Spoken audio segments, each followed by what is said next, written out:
Teman-teman, kalian penasaran nggak sih tentang teori postkolonialisme oleh Edward Said? Kalau penasaran, yuk kita simak pembahasannya. Edward Said adalah seorang intelektual, sastra, dan sarjana asal Palestina yang dikenal luas sebagai pendiri teori orientalisme. Lahir di Yerusalem dan dibesarkan di Kairo, Said kemudian melanjutkan pendidikan di Amerika Serikat, di mana ia menjadi profesor di Universitas Columbia. Karyanya yang paling terkenal adalah Orientalism, di mana ia mengkritik cara Barat membangun citra dunia Timur sebagai eksotik dan terbelakang, dengan tujuan untuk mendominasi dan mengontrolnya. Ia merupakan figur penting dalam studi pasca kolonial dan sering terlibat dalam debat politik mengenai hubungan Barat dan Timur Tengah. Postkolonialisme menjadi sebuah istilah yang ditujukan pada keadaan suatu bangsa yang dipengaruhi oleh proses kekaisaran dari zaman kolonisasi. Sebuah teori postkolonialisme tidak hanya sekedar gambaran pasca kolonialisme atau pasca kemerdekaan saja, dan lebih dari presentasi pengalaman diskursif imperialisme. Postkolonialisme menjelaskan terjadinya perbedaan dari bangsa-bangsa yang telah terjajah tidak menerima dampak yang merata akibat kolonial yang dilakukan oleh bangsa Barat. Hal tersebut direfleksikan dari berbagai hal yang terkait, di mana relasi, budaya, dan representasi dari masa lalu yang kemudian terus direproduksi sampai saat ini hingga menimbulkan dampak yang berbeda. Postkolonialisme menjadi salah satu studi akademis kritis warisan budaya, politik, dan ekonomi kolonialisme dan imperialisme yang berfokus terhadap dampak eksploitasi negara-negara yang terjajah. Teori postkolonialisme oleh Edward Said tidak bisa terlepas dari konsep orientalisme. Orientalisme merupakan bagian dari wacana postkolonial. Buku Orientalisme karya Edward Said pada tahun 1978 telah menjadi salah satu bukti usaha menentang kolonialisme. Dalam Orientalisme, dunia Barat mempersepsikan Orient atau Timur sebagai the other, atau suatu hal yang irasional, primitif, dan eksotis. Hal tersebut menunjukkan jika kekuasaan kolonial juga berbentuk penjajahan dalam bentuk dominasi budaya dan wacana.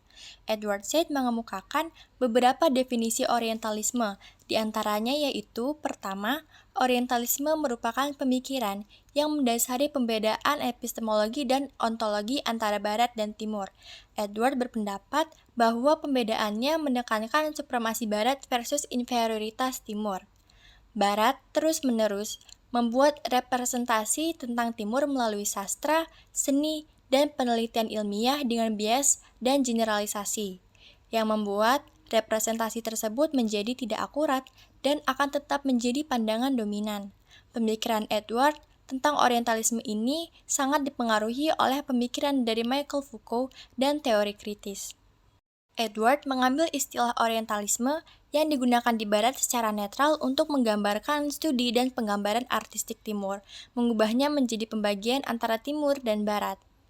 Edward menyatakan bangsa Barat tidak akan eksis jika tanpa adanya Timur, demikian pula sebaliknya, khususnya konsep yang dibuat Barat untuk Timur.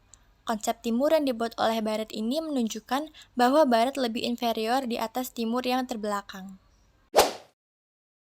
Yuk guys, sekarang kita akan ngebahas mengenai teori postkolonialisme dari Frantz Fanon. Jadi Frantz Fanon ini merupakan seorang filsuf, psikiater, dan penulis terkenal yang berasal dari Martinique, Prancis. Beliau ini lahir pada tahun 1925 dan meninggal pada tahun 1961. Fanon dikenal dengan pemikirannya mengenai kolonialisme, rasisme, dan dampak psikologis dari penindasan. Sebagai seorang aktivis revolusioner, tulisannya ini menjadi dasar bagi kajian pasca kolonial dan berpengaruh besar dalam gerakan dekolonisasi terutama di Afrika dan Karibia.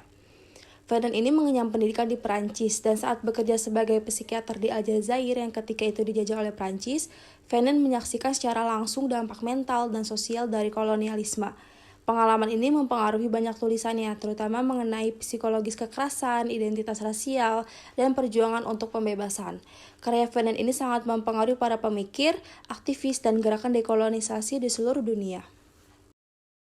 Pemikiran Frans Fanon mengenai postkolonialisme ini memiliki pengaruh besar dalam kajian sosial dan ilmu politik, khususnya dalam memahami dinamika hubungan antara penjajah dan yang terjajah. Fanon berpendapat bahwa asal-usul kolonialisme adalah emansipasi politis terhadap kaum borjuis dan kapitalis. Kelompok pemilik modal akan selalu melanggengkan kolonialisasi dan bersikap reaktif jika ada resistensi terhadap kolonial, sehingga dominasi terhadap orang-orang terjajah secara sistematis akan terus bekerja dalam semua aspek kehidupan orang-orang terjajah. Dominasi juga dilakukan dengan menggunakan rasisme, dengan membuat negara yang dijajah merasa rendah dan terbelakang. Fanon melihat bahwa kolonialisasi ini bukan hanya sebagai sistem penindasan secara ekonomi dan politik, tetapi juga sebagai kekuatan yang mendalam dan merusak di tingkat psikologis. Fanon menjelaskan bagaimana penjajahan menciptakan perasaan inferioritas pada orang-orang kulit hitam dan perasaan superioritas pada orang-orang kulit putih.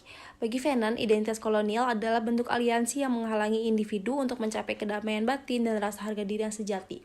Fanon berpendapat bahwa dalam kondisi kolonial, orang-orang yang terjajah seringkali dipaksa untuk memakai identitas yang diberikan oleh penjajah, sehingga menyebabkan kebingungan identitas dan perasaan tidak utuh bagi negara terjajah karena kondisi eksternal dari individu dan kontrol ketat dari kolonial akan mempengaruhi identitas nasional negara yang dijajah. Fanon berpendapat mengenai cara untuk mencapai kebebasan dari kolonialisme dapat dilakukan dengan konteks kekerasan. Negara terjajah memiliki kekuatan untuk melakukan resistensi dengan menemukan ruang untuk keluar dari dehumanisasi yang dilakukan oleh kolonial melalui dekolonisasi. Fanon berargumen bahwa kekerasan adalah sarana yang sah dan bahkan diperlukan untuk membebaskan diri dari penindasan kolonial. Fanon berpendapat bahwa bagi orang-orang yang terjajah, kekerasan adalah cara untuk memulihkan martabat mereka dan menegaskan kembali identitas mereka yang telah dihancurkan oleh kolonialisme. Bagi Fanon, kekerasan menjadi bentuk pembebasan yang tidak dapat dihindari dalam proses dekolonisasi.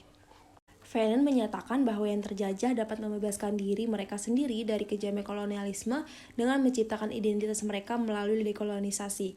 Dekolonisasi ini juga merupakan sebuah instrumen penting untuk mentransformasi struktur sosial yang dirusak oleh kolonial dengan memperkenalkan manusia baru, bahasa baru, dan kemanusiaan baru dengan menggunakan kekerasan, sehingga dapat memulihkan martabat negara terjajah dan negara terjajah dapat terbebas dari pengaruh dan penindasan kolonial. Next, pembahasan selanjutnya yaitu membahas kritik-kritik yang mengemuka tentang pemikiran mereka. Mari kita mulai. Sebagai seorang psikiater dan filsuf, Fanon terkenal karena kritiknya terhadap rasisme dan kolonialisme. Ia berargumen bahwa kolonialisme menciptakan apa yang ia sebut sebagai blackness, sebuah identifikasi yang merugikan orang kulit hitam. Namun, beberapa kritik muncul terhadap pandangannya. Fanon dikritik karena terlalu menekankan dampak psikologis individu tanpa cukup mempertimbangkan konteks sosial yang lebih luas. Misalnya, ia mengkritik teori Freud yang berfokus pada pengalaman individu, padahal banyak neurosis juga dipengaruhi oleh struktur sosial kolonial. Selain itu, meskipun Fanon menekankan pentingnya perlawanan fisik dan politik, beberapa kritikus menilai bahwa ia tidak memberikan solusi praktis untuk pembahasan dan kolonialisme. Meskipun demikian, pemikirannya tetap relevan dalam diskusi tentang identitas rasial dan perjuangan melawan rasisme struktural saat ini. Selanjutnya, kita beralih ke Edward Said. Dalam karyanya Orientalism, Said mengkritik cara Barat membangun citra tentang Timur sebagai inferior. Ia menunjukkan bahwa Orientalisme adalah alat untuk mempertahankan kekuasaan kolonial. Namun, kritik juga muncul terhadap pendekatannya. Beberapa orang berpendapat bahwa pembagian antara Timur dan Barat yang ia buat terlalu simplistik. Hal ini dapat menciptakan stereotip baru yang tidak adil terhadap masyarakat Barat. Said juga dianggap kurang memberikan solusi praktis untuk mengatasi stereotip orientalis yang telah terbangun dalam masyarakat Barat. Meskipun begitu, pemikirannya tetap berpengaruh dalam kajian postkolonial dan relevan dalam konteks globalisasi saat ini. Dari pemikiran Frans Fanon dan Edward Said, kita dapat melihat bagaimana kritik terhadap kolonialisme dan rasisme terus berkembang. Meskipun mereka menghadapi kritik, kontribusi mereka tetap penting dalam memahami identitas dan hubungan kekuasaan di dunia saat ini. Terima kasih telah menyaksikan video ini. Jangan lupa untuk like, share, dan subscribe untuk konten menarik lainnya. Sampai jumpa!